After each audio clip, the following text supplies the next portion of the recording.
This is Sophia model, our ready for occupancy unit. Watch this.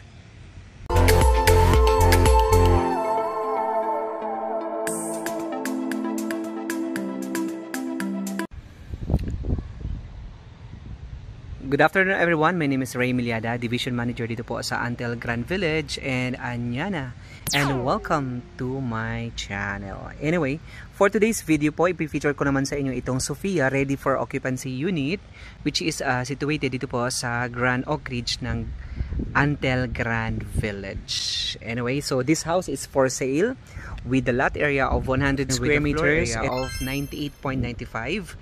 It has 3 bedrooms, 2 toilet and bath, and a car garage. The house is a single farewell house. It's a Spanish Mediterranean, and look at the setback. You have 6 meters setback dito po sa pinaka-harapan. Anyway, kana ako mga higalang ng mga Bisaya dira sa abroad, nasa Alaska, shout out sa inyong tanan. At welcome back again dito sa ating YouTube channel. Anyway, so this Sophia model house with a lot area of 100 square meters. Ang property line mo is from here, no? Itong property survey hanggang dito po sa pinaka end. And the house is ready for occupancy with a total cash price of 7,800,000.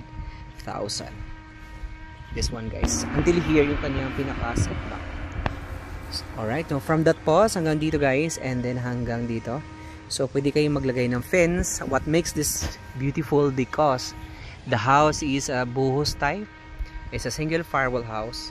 And of course, dito sa likod ng bahay, meron kang service area. Check naman natin yung kabilang side ng wall. Okay. This one.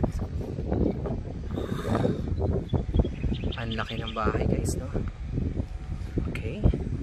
Ikutan natin. So, makikita nyo walang fence, pero pwede kayong maglagay ng fence. And of course, dito po sa pinakaharapan nyo pa. So this one is a 6 meters. So pwede kayong dito maglagay ng landscape, no?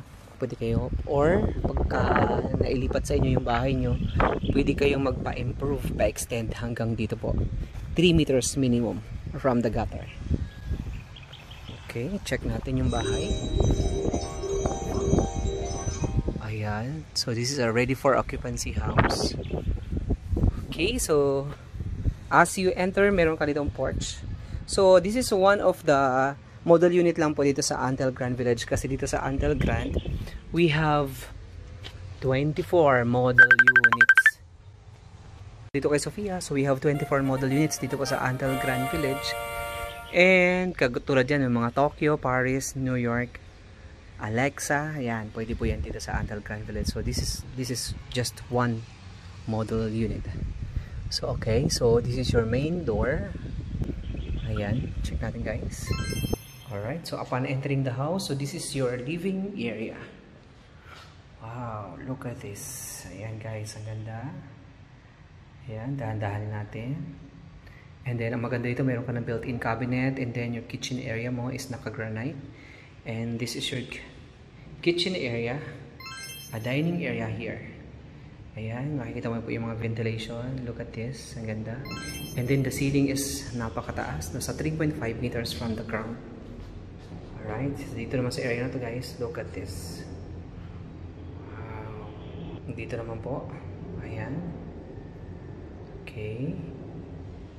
So ayan, guys. Shout out po kay Sir Benson. Hi, Sir Benson. Okay. Oh, look at this. And then, tingnan niyo po yung inyong hagdanan, napakaganda, no? Malapad. Is a 1 meter. Then, wood plank. Ngayon, guys, bilangin natin, no? Actually po, dito po sa ilalim ng hagdanan, pwede ka pang maglagay ng storage area. Ayan siya, guys. Ayan. Okay. But anyway, bago tayo aakit sa taas, so you have this toilet and bath dito po sa ibaba.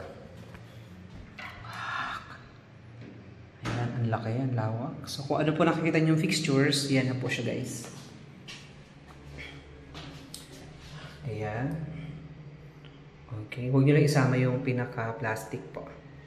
Yung ating pong pinto is PVC type na siya. Ayan siya, guys. Okay. Yung ating tiles is half lang siya. Ayan, pero yung bahay nito guys is masilyado kay McKinney's. Yung ating pong brand is ECG, is American brand. Ayan siya. And then, meron kalagay dito ng tissue paper. Yung pinaka putas nito guys. And then, meron ka ng shower head. American standard. And meron ka dito ng window sa ibaba. Sa CR. Okay. Okay, so this is your ground floor area guys. Ayan siya. Okay, check natin, no? Samahan nyo ako sa itaas. Now, bilanginan po natin yung ating hagdan. So, ang ganda ng hagdanan nito guys, no? So, oro, plata, mata. Actually, dito po, pwede nyo pong lagay ng cabinet. Then, lagyan nyo po ng maraming yung mga sapatos. Oro, plata, mata. Oro, plata, mata. Oro, plata, mata. Oro, plata, mata. Oro, plata, mata. Mayroon pang isang natira. Oro. Well, this house is well designed and napakaganda guys. Look at this. Wow, ang ganda. Sana all may bahay na ito. No? Okay.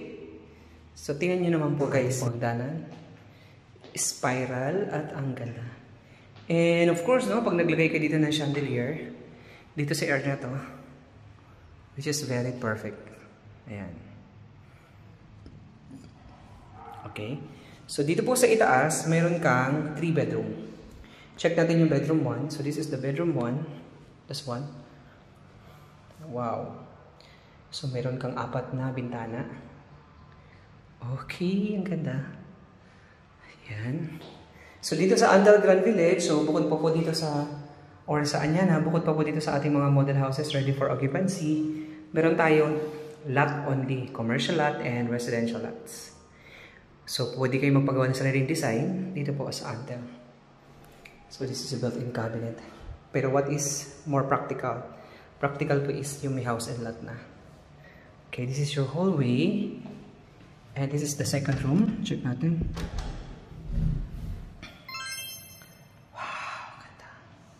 Malinis talaga bahay sa Andal. Ang ganda. Tsaka malamig. Malamig yung bahay na to. Ayan. Nakita nyo yung cabinet yung laki. Ayan. Yung ating flooring is wood tiles. Ayan siya. Yung ating pong mga pinto is ganito. Kahoy. And kompleto siya sa switches. Then dito sa itaas may common CR ka. And bath. Yung ating pong pinto is a PVC. Malawak din siya. At saka malaki din. Ayan siya guys. Oh. Look at this. Ayan. Okay. Ngayon po, what is the advantage? No? Kapag bumili po ako ng ready for occupancy at saka itong for construction. Kapag ready for occupancy po, once po cash term. So pag cash term nyo po or cash yung binayaran yung bahay, so wala na kayo intindihin, hindi na natin siya ilo-loan. And then, no, give us 30 days, then punch listing tayo for turnover na tayo ng bahay kapag cash term. Kapag naman installment tayo, kapag bank loan, so babayaran nyo lang po ang required down payment na 20%, pero kung gusto nyo po magbayad ng more than 20%, para konti na lang yung ilo-loan natin, so mas maganda po yon. Then, kailangan po makasecure tayo or makakuha tayo ng letter of guarantee and loan proceeds. So once na-receive namin yung letter of guarantee and loan proceeds, that give us 30 days, turnover tayo ng bahay. Okay? Ganun lang siya guys. So gusto nyo naman po deferred payment, no? Itong bahay na ito, pwede siya deferred payment. So pwede kayong magbayad ng half, kalahati nito. So then yung kalahati po, post-dated checks. Para ma-turn over na namin agad sa inyo yung unit. Ayan lang siya guys. So nasa second floor ako. So this is your balcony. Actually po yung balcony nito is very cute. Then later on, since yan po is itong trellis na yan. So kasi poste naman po yan. Pwede nyo po siyang lagyan ng slab later on. Para lumawak yung inyo pinaka-balcony area. And then, pwede tayong walang fence. And then pwede pong may fence. Ayan siya. si Rasmi. Ayun. Hi, Rasmi! Ayan, kliyente ko yan sila, guys. Kauna-unahang client dito sa Antel. Alright. Okay. Then, bababa tayo. So, ang floor area nito, 98.92 with a lot area of 100 square meters. And, ang advantage naman kapag maliit yung bahay is medyo makakalis tayo sa maintenance. Maintenance ng pintura, maintenance na gamit ng kuryente, maintenance na gamit ng tubig. At saka hindi tayo mahihirapang maglinis. Ang disadvantage naman po kapag small lang yung house is medyo limitado lang yung ating galaw. Pero kung may bahay kang malaki yung bahay mo, so ang advantage naman doon is makakagalaw ka ng mabuti. Pangalawa, relaxing and comfortable. Disadvantage is mahirap maglinis kasi malaki. Malaki ang maintenance, lalo na sa kuryente at saka sa tubig, mga pintura, at kung mayroon siyang mga dapat i-fix. Oh, but it's up to you kung ang anak mo ay 3 or 2 or 4, no? Actually, this Sophia is pwede na siya. Ayan. Kung ang anak mo naman ay 5 at gusto mo medyo malaking bahay at sanay kayo sa malaking bahay, guys, kasi itong Sophia model is for small family. And then, lalawak lang yung bahay na ito kapag po i-renovate natin siya. Okay? So, dito sa Antel Grand Village, Grand Oak Ridge, ang monthly dues natin is 5 pesos per square meter. And then, may minimum po tayo ng tubig dito po, guys, no? 385 pesos. Either gagamitin nyo siya or hindi. So, as much as possible, gamitin nyo na yung bahay ninyo. Kasi minimum of 385 pesos po yung ating bill ng kuryente monthly. Ng tubig pala, no? Tubig. Yung monthly naman, consumption ng kuryente po is depende doon sa inyong consumption sa kuryente. Alright, so this will at kung guys, message lang po kayo at bigyan namin kayo ng computation. Alright, so maraming salamat po sa pagsama po hanggang dito. Then, ikutan ko ulit yung bahay po. Pasensya na kayo na, this is very raw video. Ito lang po yung kaya kong gawaan. Kasi wala pa akong editor. Pero, please don't forget to hit like and subscribe sa aking YouTube channel, guys. At maraming salamat po at naka 700 subscribers na po tayo. 711 subscribers. Thank you so much po. Alright, so once again, my name is Ray Miliada. At kung gusto niyo pong magpa-tripping, message lang po kayo sa aking Viber and WhatsApp or in my Messenger. Thank you so much and God bless us all.